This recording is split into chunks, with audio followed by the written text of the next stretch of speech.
The discussions for Critters 3 and 4 came how many years after? 5 years later, Rupert and I said, look, we'll do 2 more. They had the great idea, we don't have a lot of money, but we're gonna do Critters 3 and 4 at the same time. Back to back. But that's a great idea. They're amortizing the production costs. I think it's a great idea. 2 for the price of 1.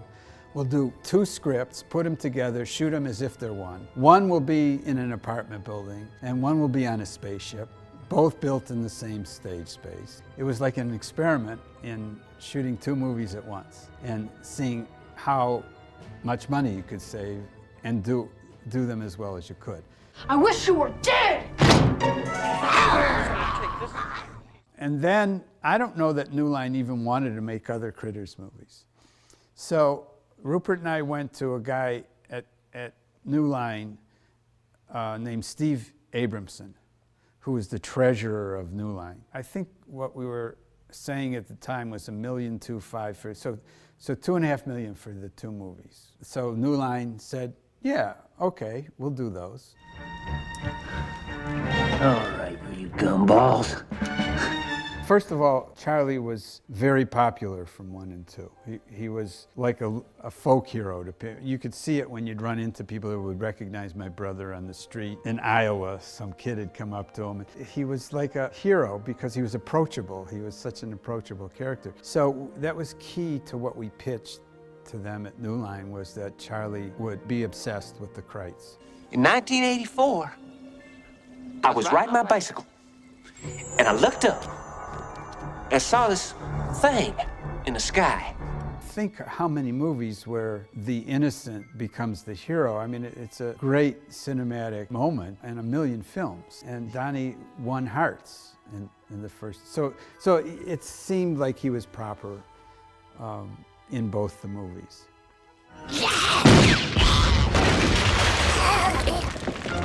We read a lot of scripts. David was one of the writers that we were given scripts to read. Critters 101, first of all. I was on the set for a lot of Critters 2 when Mick Garris was shooting it up at what apparently, or what I have been told, was a defrocked insane asylum up I-5, where they just built the whole town for Critters 2. And this is when the I-5 killer was at large. So everybody was commuting up and down I-5 thinking about dangerous hitchhikers, and But I met Scott Grimes and Barry Corbin and everybody, and watched a lot of the shoot the night of the Critter Ball. I was there. At that time, I was hanging around New Line a lot in the wake of doing Freddy's Nightmares and Leatherface. And here are these offices in a row. Rachel Talalay was in one, and Mike DeLuca was in one, and Mark Radesky was in one. And I was hanging around Mike's office one day, and Critters 3 and 4 came up because Barry Opper was going to produce them. And Mike said nothing like, nah, Dave wouldn't be interested in Critters 3, would you? And Mark Ordesky, standing there, goes, well, ask him. And I said, well, make me an offer. And we literally just did the deal in 5 minutes in Mike's office there. He had a dark nature that we responded to. He had a good sense of humor, but there was a darkness that we liked. And so we got involved with him.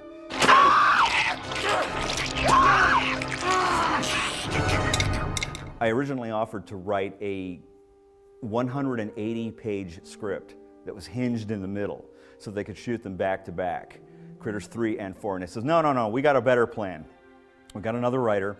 You spend 4 weeks or whatever it was writing your script, and then you deliver, and 4 weeks after that, the guy delivers for Critters 4, and that way we got this great leapfrog thing going on. Well, the leapfrog thing didn't work out the way they wanted to, and I get a call from Barry Opper going, well, we have this many dollars left in the screenplay fund. Can you save Critters 4 for us? I said, this is what I offered to do originally. And so I wound up on 3 and 4. I got sole credit for 3, and I think I shared credit on 4. Both Rupert and I are listed as story by on both 3 and 4. I don't think there were more than 10-page treatments prior to getting writers on. My memory is that it wasn't specific to New York. Barry's ideas were more specific to the apartment complex, which could have been anywhere. The pitch we sold was a solitary location. I think moving the critters out of the apartment building and into New York proper, like Jason Takes Manhattan, would have proved a huge disappointment for the fans because there would have been 15 seconds of footage in actual New York or fake New York in Vancouver, you know, or wherever it was. It was always pretty contained. We did, like I said, we shot in the roof of a building downtown LA at night, so we're able to fake it, I guess. If you're gonna have suspense, and you can have suspense even in a Critters movie, keep it bottled up, like the space station, like the apartment building, are contained inside of a structure.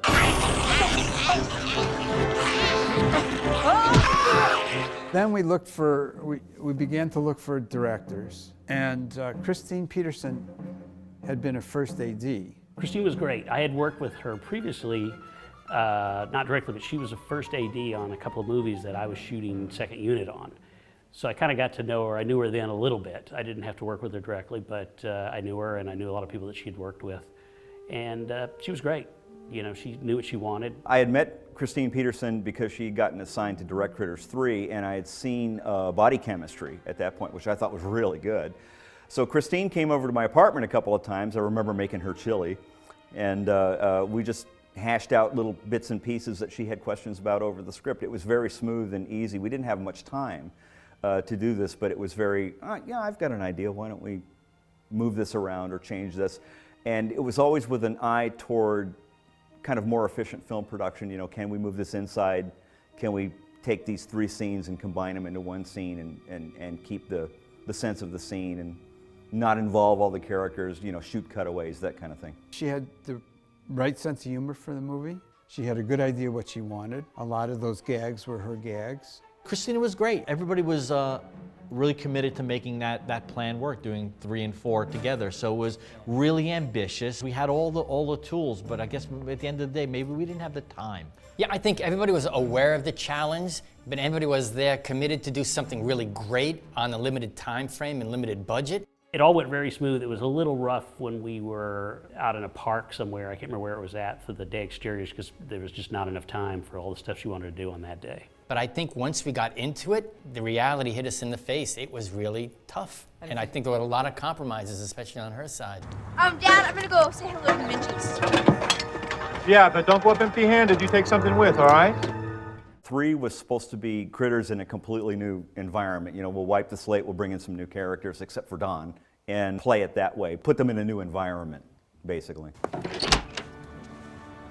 Hello, Annie. Oh, welcome home, dear.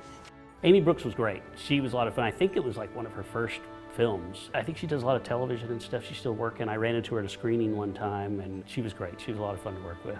I thought she did a really good job. Josh, what are you doing here?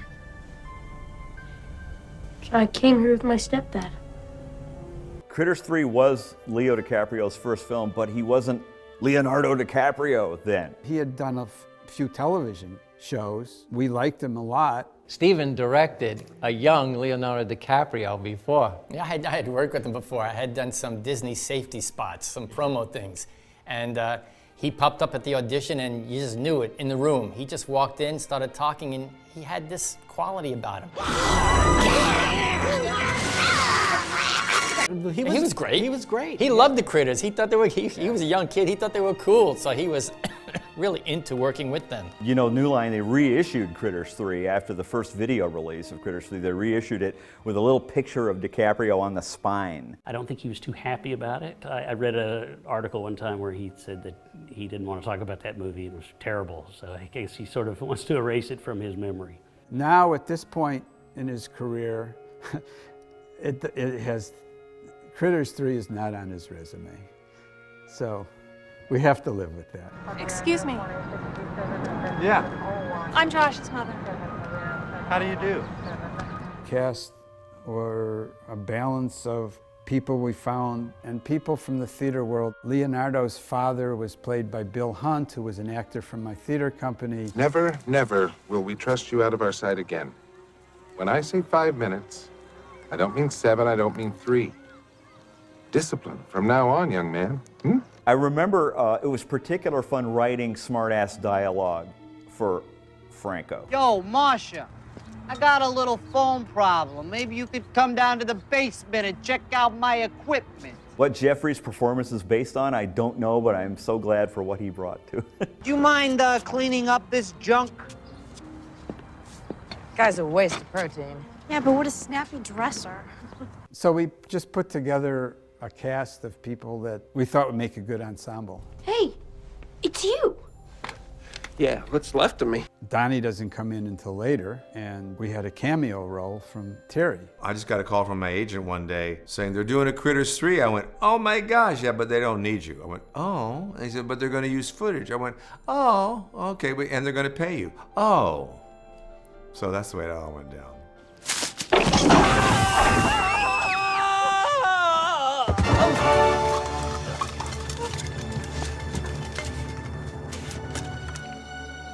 No playing here!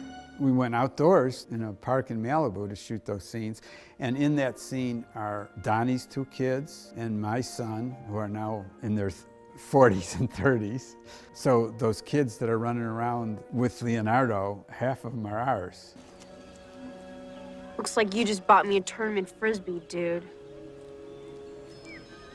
We rented an ex-supermarket on Pico, and we built our own soundstage. Put up walls for offices. There were a lot of props from Suburban Commando, another New Line movie, laying around on the outskirts. And I think we might have even repurposed some stuff from Suburban Commando because it was laying around the supermarket.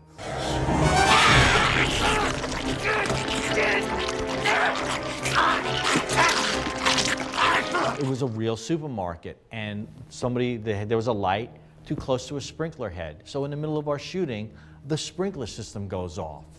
In the entire facility, the sprinklers are going off. And because it wasn't a real stage, nobody knew where the valve was to turn it off. So all the camera assistants, all the electricians are unplugging lights, throwing tarps over cameras to protect the equipment.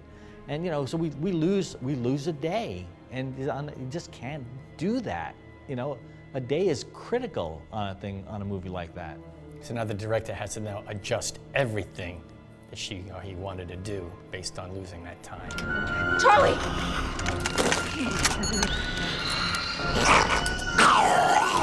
I just looked at it just in preparation just to kind of refresh. I hadn't seen it in a while. And I think it's a good movie. I think it looks good, has a good look. Tom Calloway did a great job. Oh yeah, Tom, that's right. He's great.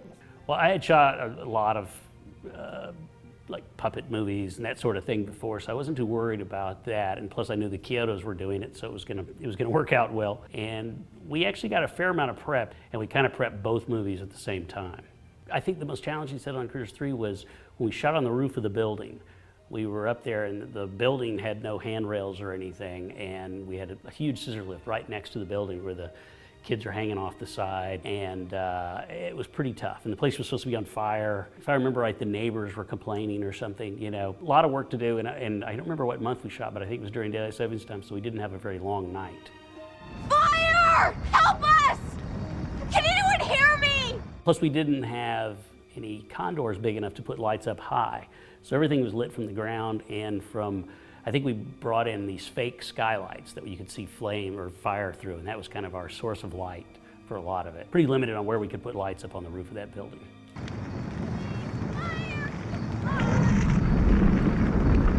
Somebody help us, we're on fire! I believe we shot Panavision on that show, and I think it was probably just the Z series. But I like to use the wider lenses up close to the critters. It kind of just makes them a little more three-dimensional and a little funnier looking, I think, and exaggerates their teeth and all the movement. Because this was before the digital effects days, we couldn't really remove wires, or we could, but it would cost a lot of money. So, we had holes in the set. All the sets were built off the ground 4 feet, and we had to patch holes and have like 8 puppeteers underneath for each critter, with their own monitor.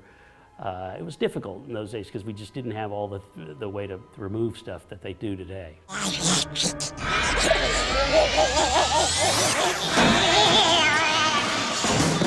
You'll notice that Critters 2 is the last big gasp of huge critter action with lots of critters.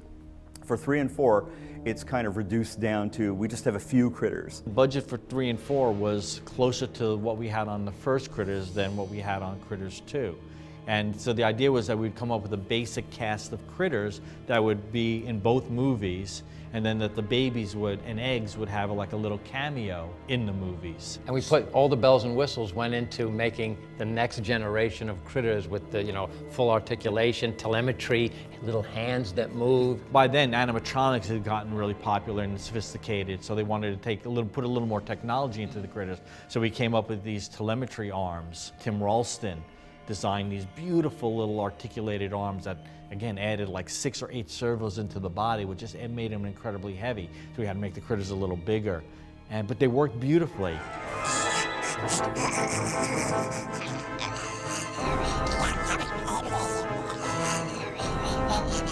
I never talked to the Chiodo brothers while I was writing the script, but that I met them on the set while they were putting critter effects together, literally casting critter parts and eggs and stuff in the parking lot outside of the supermarket, and they were full up with gags at that point. They didn't even need my input for gags at that point. The great thing about working with them was they knew what it takes to do this kind of movie. They were committed to getting us what we wanted. It's always great to work with those guys, and everything they do turns out great. And they're amazing puppeteers.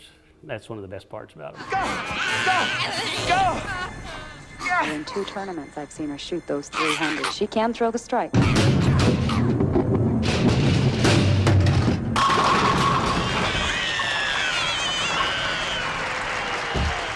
Based on our experience, I think we were able to give them the biggest bang for the buck, even with these lower budgets for the 2 films. But again, that decision to kind of go away from our, how can I say, generic critter bodies kind of didn't work out as well as we had hoped. We need, in stuff like this, like especially in puppet movies, you have to stick to the plan.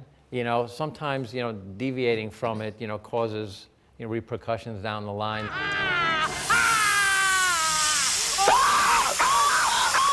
They had to have personality, so I think we came in with that necessity, and we discussed it with the Chiodos. Well, when you have fewer little monsters in your movie, you need to refer to them by some method other than saying critter number 1, critter number 2, and I like giving even bit part players names so you can refer to them in a movie, so you don't just call this guy guard number 1. Then you come back 3 scenes later and, oh, cripes, he's in another scene. We have, guard number 1 comes back in. So we gave him names.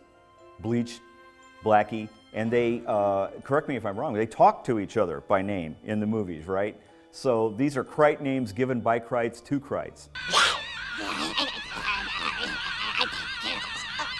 Some of my favorite effects moments in Critters, I like, again, the individualization of them. It's like the Bleach critter in 3, and the one that gets his eyes fused shut and half of his hair shot off, because you're able to watch the Chiodos and their crew make these things, and it's not just a generic critter which you bring on there, but it's one that's completely individualized according to something that you put in a script, which is a lot of fun.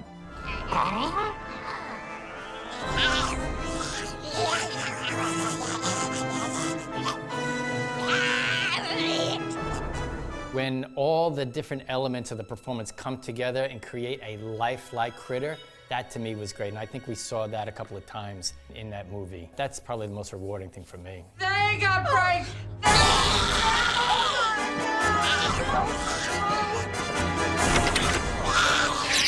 Critters 3, we made it more sophisticated. We put more hardware in it. It became heavy. The puppets got a little bigger, and there was so much stuff in it, the puppets got heavier, so we needed an additional rig to hold it up. So what's happening in the positions, the awkward positions and stuff, there were puppeteers actually getting like nerve pains and damage. It's really painful from the stuff. So those are the considerations. It's like carpal tunnel, you make it repetitive, and right in here and down here you start to get numb, and it's painful. Yeah, and there were stories. I wasn't on set at the time. I was doing Ernest Scared Stupid, but on Critters 3.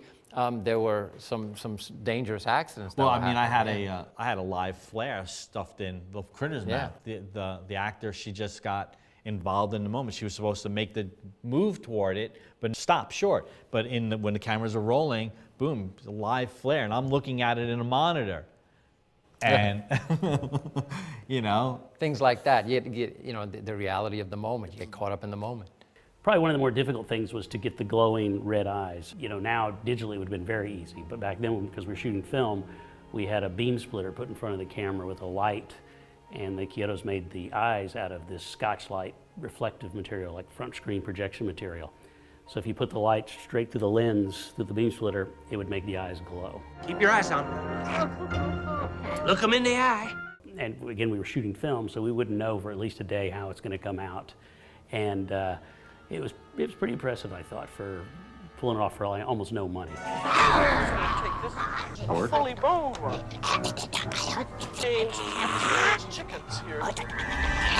Yeah, Christine wanted to do a shot where we kind of got inside the critter's mouth, and I can't remember if we actually pulled that off or not. I think it's in there, but that was something she really wanted to do, and it was, I think it's in there, and I think it worked out.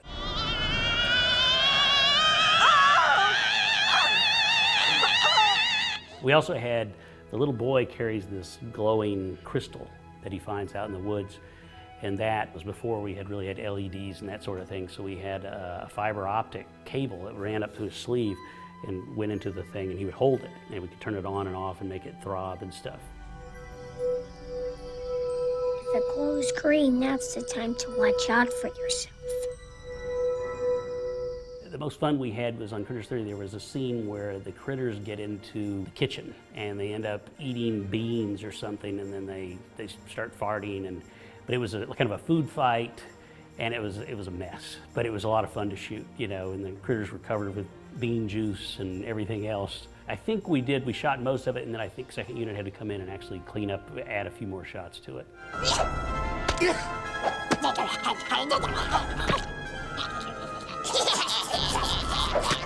When the puppets came back to the shop that night, they were destroyed. And it was right at the beginning of it. And we had a low inventory of puppets, a very tight plan of how those puppets needed to last for 2 movies. And they were destroyed. And I called the producers and I said, you know, we can't be doing this. You know, we just destroyed it. You know, they were supposed to be on set like at 7 a.m. the next morning. I said, they're not going to be there. These puppets, we have to work all night now to get them ready. Maybe we'll have them there by noon. And the same puppets was to work. The fire? Yeah, well then that was the other thing, the fire. They were having a food fight with with flour. Flour in the air. And the power had been cut out. So in the movie they have candles lit.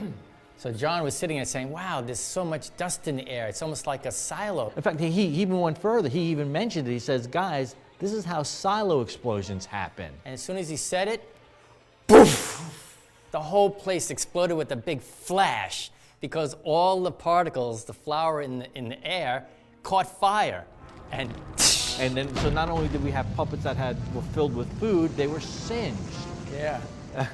Well, the good thing, there was no catastrophic losses. No damage, nobody got hurt. It's just one of those stories. Yeah, just one of those things that happen that you put on your list. All right, we'll never do that again. Charlie! Go! Yeah. Listen, partner. How's that crystal doing? Several of the people in the office, we did a newsletter that came out once a week about critter news. And, you know, everybody read it, and budding romances would be talked about. And it was a little society for that period of time that was very sad to let go of. We also were editing on the Epic. I think we were the first feature film to be done on an Epic. We were like an experiment because it was one of the first systems to do nonlinear editing. So our editor, Terry Stokes, had to get with both pictures, and both were in a very different style. So in the editing press, they had to decide how to work on the 2 movies once they were both shot. A lot was done on 3 while 4 was being shot. So we were already editing on 3, but then there was a time we were editing both movies. The Intergalactic Council has dispatched a specimen collection pod. You are instructed to place the eggs into the receptacle in the pod. The council is sending a pod here? When we finished shooting the stage stuff for Critters 3, we went out on location and they started to tear down the sets because they built the sets on the exact same place. And so then when we came back, we had 1 week off, and then we started Critters 4.